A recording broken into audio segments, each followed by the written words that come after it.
दोस्तों, इस कहानी की शुरुआत में हम एक साइंटिस्ट आदमी को देखते हैं जो अपने घर में एक डॉल को बना रहा होता है। वो साइंटिस्ट उन डॉल को बनाने के लिए कुछ रोबोट्स के बचे पार्ट्स जमा करता है और फिर वो उन डॉल्स को वायर से जोड़ के वहीं पे लटका दिया करता है। और ऐसा करते ही वो अपने एक स्पेशल डिवाइस को उन डॉल से कनेक्ट कर देता है, जिससे उस डिवाइस से रोशनी निकलने लगती है। ऐसा होते ही वो डॉल जिस रस्सी से बंधा हुआ था वो रस्सी अचानक से टूट जाती है। मगर ये क्या, वो डॉल तो इंसानों की तरह चलने लगता है। वो डॉल ये देखकर हैरान होता है कि वो जिंदा कैसे हुआ। तभी उसकी नजर नीचे पड़े साइंटिस्ट पर जाती है और वो इससे देख के डर जाता है। उसे पता लग चुका होता है कि इस दुनिया में कुछ न कुछ गड़बड़ तो जरूर है। इसके बाद वो डॉल वहाँ से भागने के लिए खिड़की से जाने की सोचने लगता है, लेकिन वो जहाँ से देख रहा होता है वो जगह बहुत ऊंचाई पे होती है। वो देखता है कि सारी दुनिया खत्म हो चुकी है और आसपास बहुत तबाही मची हुई है।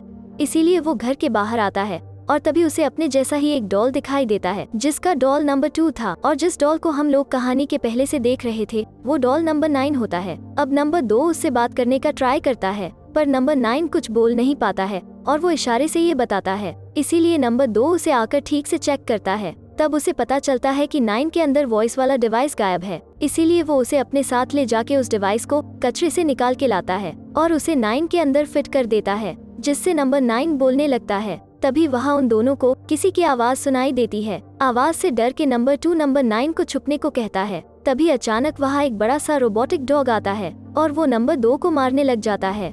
अपने दोस्त को मार खाते देखकर 9 पूरी तरह से डर जाता है, लेकिन अब उसे भी रोबोटिक डॉग ने देख लिया था। पर 9 चालाकी करके कहीं दूर जाकर छुप जाता है। पर 9 देखता है कि वो डॉग रोबोट नंबर 2 को अपने साथ ले गया है, जिसके डर से नंबर 9 बेहोश हो चुका था। जैसे ही नंबर 9 की आंखें खुलती है तो वो अलग ही जगह में होता है, जहां उसके सामने एक और डॉल होता है जिसका नंबर 5 होता है। नंबर 9 की हालत खराब होने से नंबर 5 उसका इलाज करता है। इसके बाद वहां उन डॉल्स का लीडर आता है और वो आते ही नंबर 5 पे भड़कने लगता है, क्योंकि नंबर 5 ने नंबर 9 को बाहर जाके बचाया था। वो उसे डांटता है और कहता है कि क्या तुम्हें पता है कि बाहर कितने डरावने रोबोट्स घूम रहे हैं। पर थोड़ा शांत होकर वो डॉल्स का लीडर उन दोनों को अपने साथ ले जाता है, जहां वो 9 को फ्लैशबैक की स्टोरी बताता है। वो कहता है कि कई सालों पहले इंसानों और रोबोट्स के बीच में जंग हुई थी, जिस वजह से ये पूरी जगह बर्बाद हो गई थी। उन रोबोट्स ने सारे इंसानों को खत्म कर दिया था और जंग के खत्म होने तक पूरी दुनिया में सिर्फ एक ही बड़ा रोबोट बचा हुआ था,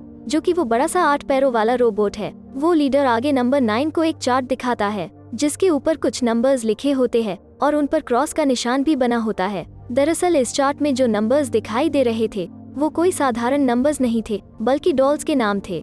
और जिस डॉल को वो डॉग रोबोट मार दिया करता था वो लीडर उस नंबर के आगे क्रॉस लगाया करता था, और अब वो नंबर 2 के सामने भी क्रॉस लगा देता है, क्योंकि उसे भी उस डॉग रोबोट ने उठा लिया था। लेकिन नंबर 9 उस लीडर को समझाने की कोशिश करता है और कहता है कि नंबर 2 के मारे जाने का कोई भी सबूत हमारे पास नहीं है, इसीलिए हमें उसे बाहर जाके ढूंढना चाहिए। नंबर 9 की बातें सुनकर 5 उसे उनका वॉच टावर दिखाने ले जाता है, जहाँ से उन्हें एक फैक्ट्री दिखाई देती है और उसी फैक्ट्री में वो रोबोटिक डॉग भी रहता है।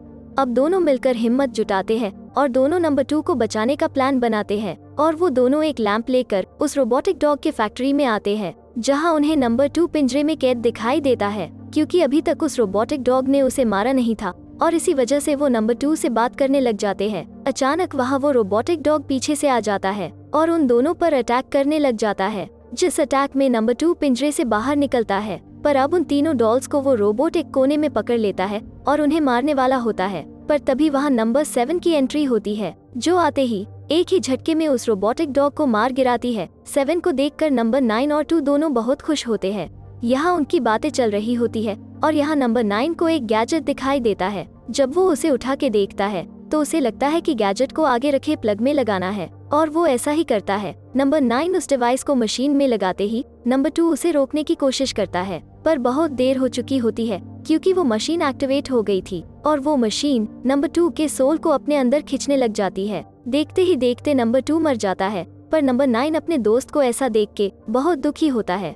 पर अब उस रोबोट ने नंबर 2 का सोल ले लिया होता है, जिससे वो पूरी तरह एक्टिवेट हो जाता है और आगे वो उन डॉल्स पर ही हमला करने लगता है। तीनों बचे डॉल्स वहाँ से अपनी जान बचा के भागने लगते हैं, लेकिन ऐसा करते वक्त डॉल नंबर 7 एक रस्सी पे लटक जाती है और उसे वो रोबोट मारने ही वाला होता है। पर तभी नंबर 9 और नंबर 2 उस रोबोट का ध्यान भटकाने की कोशिश में लग जाते हैं, जिससे नंबर 7 की जान बच जाती है। और जब तक वो बड़ा रोबोट चला नहीं जाता तीनों लोग दूर कहीं छुप जाते हैं। इस हादसे के बाद नंबर 5 नंबर 9 पे बहुत गुस्सा होता है, क्योंकि उसके लापरवाही की वजह से वो बड़ा रोबोट एक्टिवेट हुआ, जिससे नंबर 2 की जान भी चली गई। वो लोग वहाँ से जाने के बाद बड़ा रोबोट एक और रोबोट बनाता है जो उड़ भी सकता है।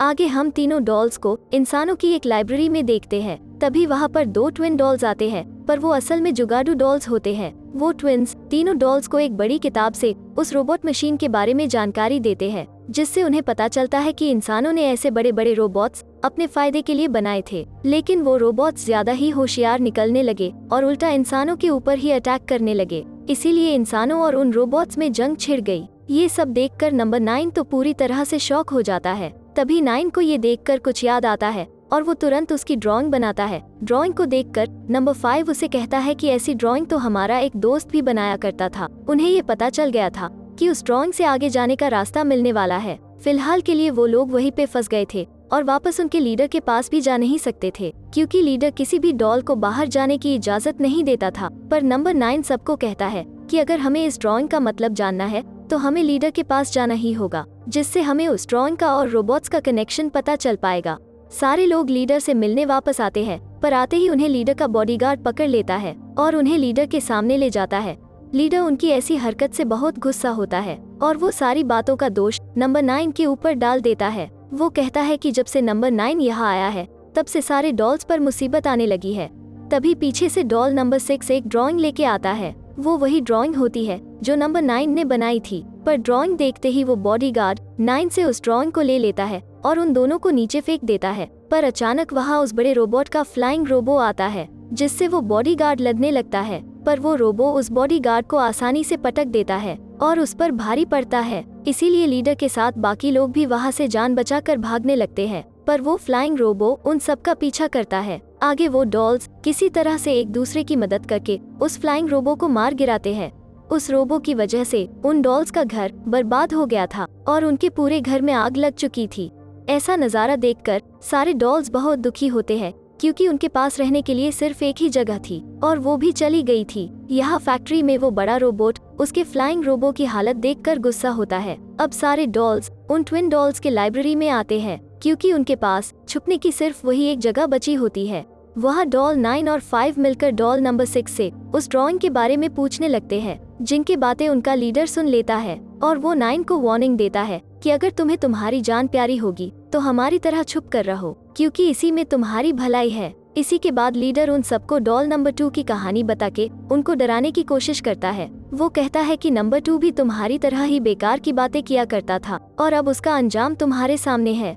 लेकिन नंबर 9 को लीडर के ऊपर शक होने लगता है और अब नंबर 9 को लीडर का प्लान पूरी तरह समझ में आता है। उस लीडर ने नंबर 2 को जानबूझकर बाहर भेजा था, जिससे वो रोबोट्स के हाथों मारा जा सके, जिससे बाकी डॉल्स को सबक मिल सके कि बाहर की दुनिया कितनी खतरनाक है। अब फैक्ट्री में नंबर 2 की बॉडी पर उस रोबोट की नजर जाती है। तभी वो रोबोट नंबर 2 की बॉडी को मशीन में बदल देता है। यहाँ जब 9 और बाकी डॉल्स की बातें चल रही थी, तभी लीडर का बॉडीगार्ड बाहर पहरेदारी कर रहा होता है, पर अचानक वहाँ नंबर 2 आता है और अब वो लीडर के बॉडीगार्ड को भी हिप्नोटाइज कर लेता है, जिसकी मदद से वो लीडर को भी पकड़ लेता है।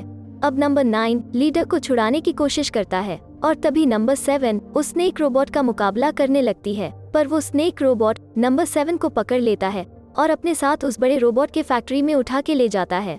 अब जैसे ही वो लीडर होश में आता है, नंबर 9 उसे जोर से चिल्लाता है कि ऐसी जिंदगी हम कब तक जीते रहेंगे, हमें उस रोबोट के पीछे जाना होगा।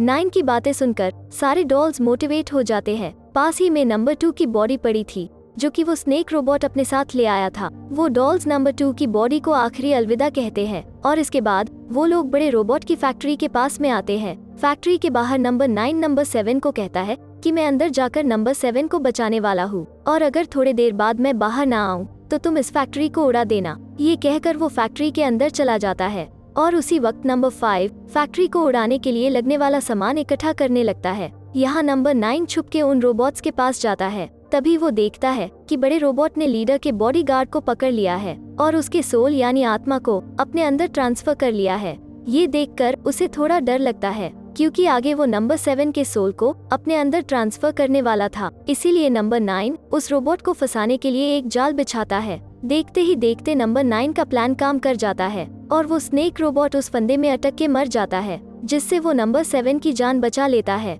यहाँ बाहर 9 की राह देखते लीडर को लगता है कि बड़े रोबोट ने नंबर 9 को पक्का पकड़ लिया होगा। इसीलिए वो नंबर 5 से कहता है कि ऐसा लगता है कि हमें इस फैक्ट्री को उड़ा देना चाहिए। पर नंबर 5 को नंबर 9 पर पूरा विश्वास होता है कि वो अपना काम पूरा करेगा।